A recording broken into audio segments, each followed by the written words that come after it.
Okay, for those that are following along for the pre-build, let's give you a reference point here. This is the front of the Jeep. I went through and took all of the body mount bolts out and lubed them because I'm not ready to pull the body yet. So there's two studs in the front that will line the vehicle up, so the body and the chassis will be in line. And then I've got the next two bolts are bent, so obviously this thing's been in a wreck. But anyway, there's one in front of the A pillar. There's one almost directly beneath the B pillar. There's one almost directly beneath the passenger back seat.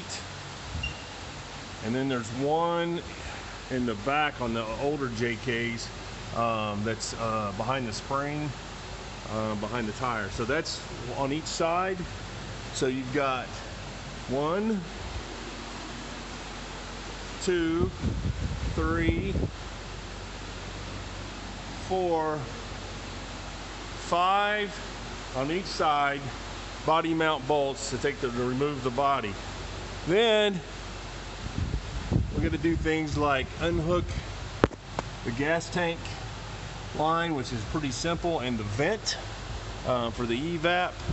We got to unhook the emergency brake cable, which is a very simple hook and loop process. So that unsnaps, unclips, those will dangle and they'll stay with the chassis. I'll have to go through and look and see where the connectors are for the chassis, but I think really the big one is, I think they call this a C300 or something up here in the front.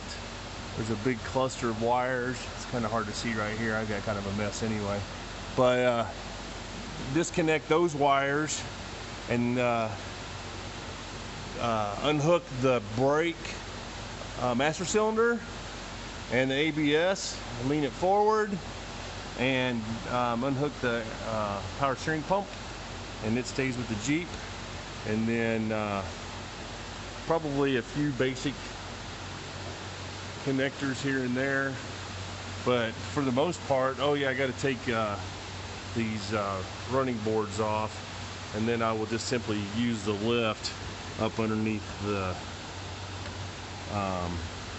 pinch weld, and then I get some blocks of wood cut, and that'll raise that up. So I don't think I'm too far away.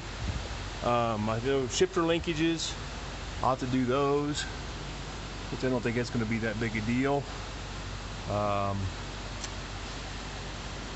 I don't really think it's going to be that big of a problem.